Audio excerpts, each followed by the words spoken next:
Hi, everybody. Hi. Hi, Sherry. Oh, Sherry. I'm a storyteller. I write from my life. So I have been divorced for almost a year from my first husband. I've only had two, but that's enough.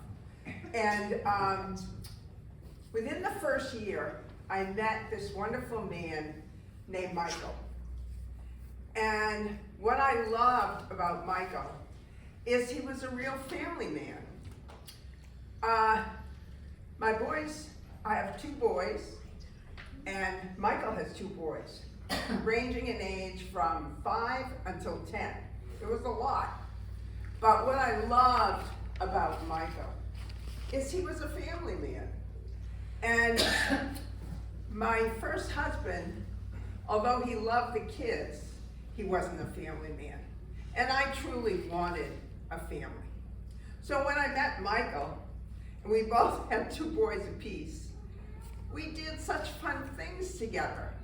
We would go skating, we'd go hiking, camping, swimming, you name it. We just had a blast together.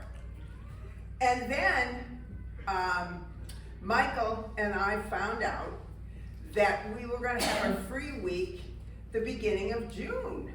They were going to be with their other parent.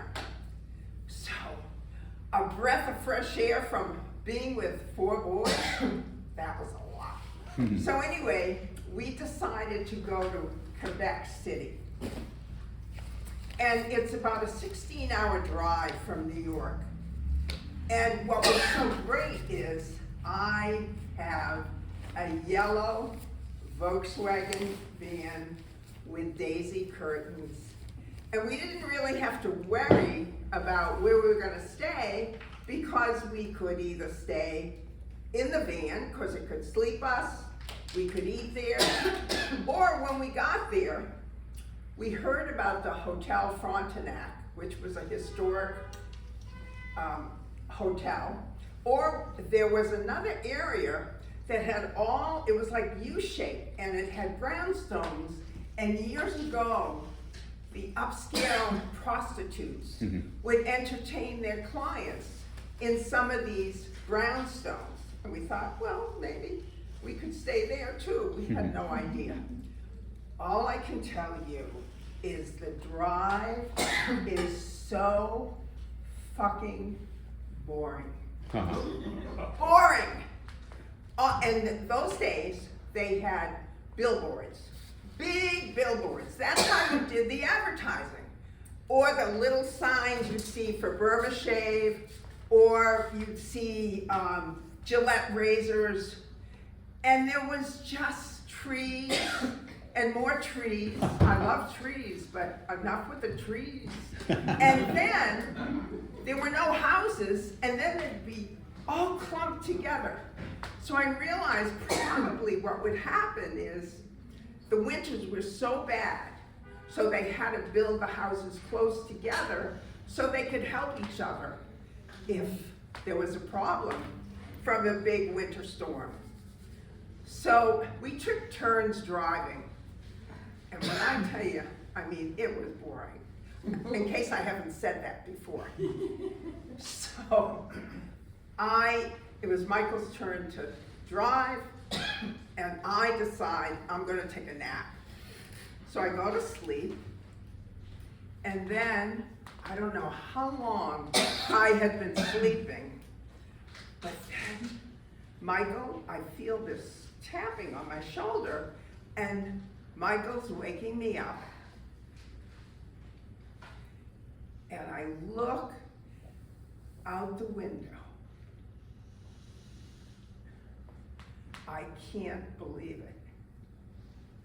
There is this huge, huge, huge field of buttercups. Yellow, yellow, yellow buttercups everywhere. And I don't know if you've ever seen buttercups. They're about this big. And sometimes they're a little fuzzy on the top. They're really beautiful. But to see a whole field of Buttercups on this fucking boring ride was just a treat. So we took off our shoes, ran out, ran into the, and ran through the Buttercups, just feeling those flowers on my feet and the earth and everything around me. It just felt like that yellow from the Buttercups was just going through my whole body, and I was just turning into a great big glow. And it was just exquisite. So we lay down on the Buttercups, and we started doing like the snow angels, like you do in the winter, just to feel all of those flowers under you. It was just amazing.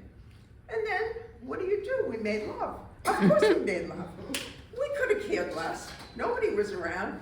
And even if they were around, I don't think we would have given a shit anyway.